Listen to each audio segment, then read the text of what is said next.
పొడిచేటువంటి వెన్నుపోటు ఎలా ఉంటుందో నిన్న నీతి ఆయోగ్ నివేదికపై ఇచ్చినటువంటి ప్రెజెంటేషన్లో ఆయన చాలా సుస్పష్టంగా ఎట్టి పరిస్థితుల్లోనూ నేను చేసినటువంటి సూపర్ 6 వాగ్దానాలను నెరవేర్చటానికి ఏమాత్రమూ కూడా అనువైనటువంటి రీతిలో పరిస్థితులు లేవు కనుక వృద్ధి రేటును 15% పెంచిన తరువాత దానిని గురించి ఆలోచిస్తాను అని చెప్పటం ఎంత దుర్మార్గమైనటువంటి విషయం అంటే ప్రపంచంలో ఎంతో మంది మోసగాళ్లను చూసి ఉంటాం, ఎంతో మంది వంచన చేసేటువంటి వాళ్లను చూసి ఉంటాం.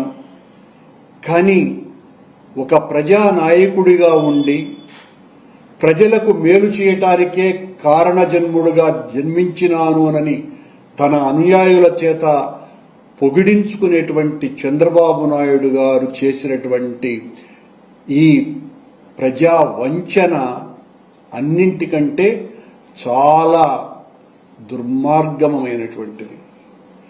నేను అధికారంలోకి వస్తే తల్లికి వందనం పేరుతో ప్రతి ఒక్కరికి బిడ్డకు 15,000 రూపాయలు ఇస్తానని చెప్పినటువంటి వ్యక్తి, అన్నదాతలకు 20,000 రూపాయల సహాయం చేస్తానన్నటువంటి వ్యక్తి, ప్రతి సంవత్సరము నిరుద్యోగుడికి ప్రతి ఒక్కడికి కూడా 3,000 రూపాయల భృతి ఇస్తానని చెప్పినటువంటి వ్యక్తి, 50 ఏళ్లు నిండినటువంటి మహిళలకు అందరికీ కూడా ప్రతి సంవత్సరము 18,500 ఆర్థిక సహాయం చేస్తానని చెప్పినటువంటి వ్యక్తి ఈ రోజున రాష్ట్ర ఆర్థిక పరిస్థితి దుర్మార్గంగా ఉంది కాబట్టి నేను చేయలేను అని చెప్పటం.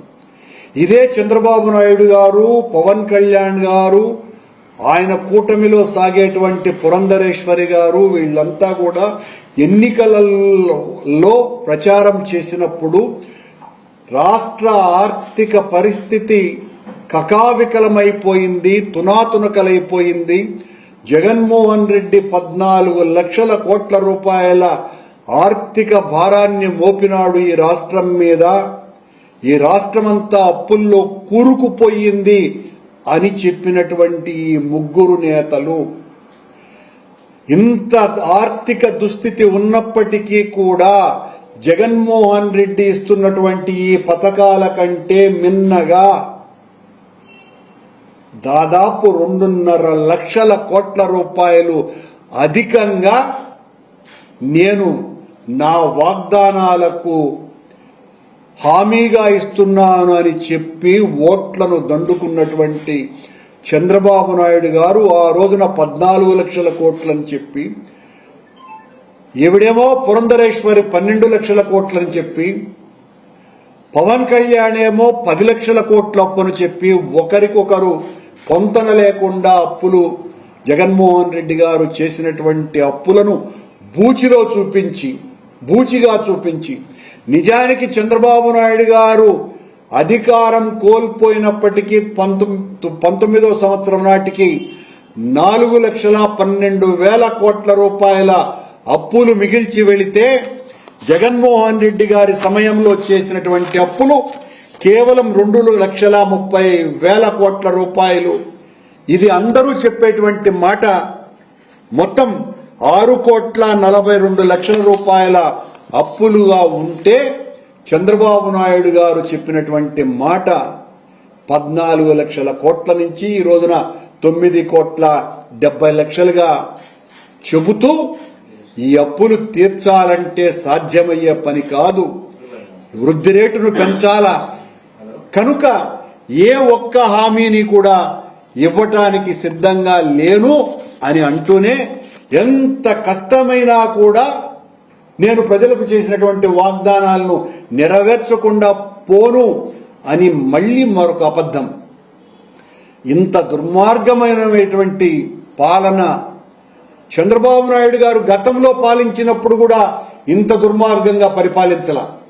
అంతకంటే ఘోరంగా ఈ 8 నెలల పాలన సాగుతున్నది. పచ్చి అబద్దాలతో, మోసాలతో, వంచనతో అబద్ధపు మాటలతో గోబెల్స్ కూడా తలదించుకునే విధంగా పురాణాలలో శ్రీకృష్ణ భగవంతుడు ఆడినటువంటి నాటకాల కంటే కూడా మిన్నగా నాటకాలు ఆడుతున్నాడు చంద్రబాబు నాయుడు గారు. ఇది ఇంతకంటే ఘోరం మరొకటి లేదు. ప్రజలకు చేసినటువంటి మోసం అంతా ఇంత కాదు.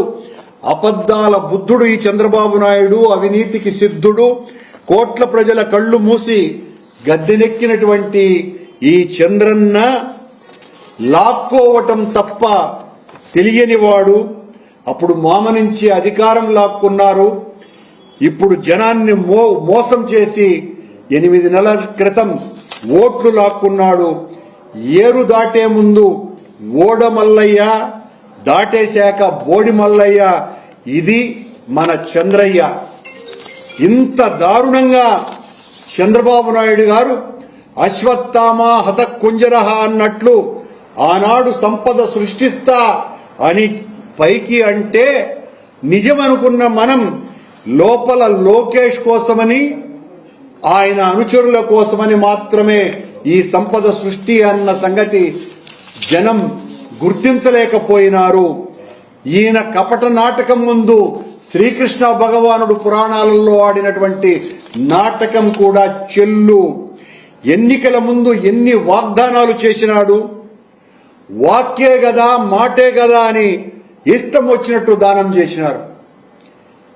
మాటల మూటలు తెగగా ప్రజల ముందరంతా కూడా పంచినాడు. అధికారంలోకి వచ్చిన తరువాత ప్రజాద్రోహం తప్ప, వంచన తప్ప, కపటం తప్ప ఏ మాత్రం కూడా ప్రజల క్షేమాన్ని పట్టించుకోకుండా నేను తప్ప ఇంకెవ్వరూ పట్టించుకోరునని ఆయన ప్రసార మాధ్యమాలతో ఊదరగొడుతూ ఇంకా ప్రజలను మోసం చెయ్యాలన్నటువంటి ఈయన కుట్రను మిమ్మల్ని మోసేటువంటి ప్రసార మాధ్యమాలు నమ్మించే ప్రయత్నం చేసిన చంద్రబాబు నాయుడు గారు ప్రజలలో ఇప్పటికే ఆగ్రహావేశాలు మామూలు స్థాయిలో లేవు. ఏ ప్రజలైతే మీ పాలన పట్ల సంతృప్త స్థాయిలో ఉన్నదేనని మీరు బాకాలు ఊదుకుంటున్నారో ఆ ప్రజలలో మీ మీద ఆగ్రహ జ్వాలలు ఆకాశాన్ని అంటుతున్నాయి. గతంలో ఏ ప్రభుత్వం మీద ప్రజల ఆగ్రహానికి గురి కాబట్టటువంటి ఏ ప్రభుత్వం కూడా ఇంత అతి తక్కువ కాలంలో ప్రజల యొక్క కోపాగ్ని చూసినటువంటి ప్రభుత్వం ఒక్క ఈ కూటమి ప్రభుత్వమే. పవన్ కళ్యాణ్, చంద్రబాబుల యొక్క ఈ కూటమి ప్రభుత్వం మీదనే ఇంత దారుణమైనటువంటి పరిస్థితిలో ప్రజలు ఆలోచిస్తున్నారు అన్నటువంటి విషయాన్ని తెలియజేస్తూ, ఆనాడు తల్లికి వందనం అని చెప్పి ఒక్కొక్కరికి 15,00,000 రూపాయలు ఇస్తాను ఇంట్లో ఉన్నటువంటి ప్రతి ఒక్కరికి అని చెప్పినటువంటి ఆ తల్లికి వందనం చంద్రబాబు పాలన వచ్చిన తర్వాత అది తల్లికి తద్దినంగా మారిపోయింది. తల్లికి వందనం కాదు, తల్లికి తద్దినంగా మారిపోయింది. అసలు ఇంకా ఉంది, ముందుంది ముసళ్ల పండుగ. అన్నదాత సుఖీభవ అన్న పేరుతో ప్రతి ఒక్కరికి కూడా 20,000 రూపాయల రైతుకు సహాయం చేస్తానన్న అన్నదాత సుఖీభవ కాస్త అన్నదాత అప్పోభవగా మారిపోయింది.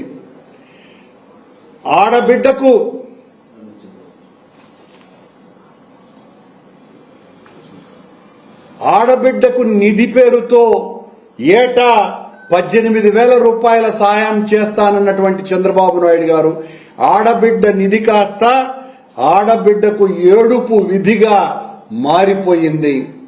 చంద్రబాబు గారు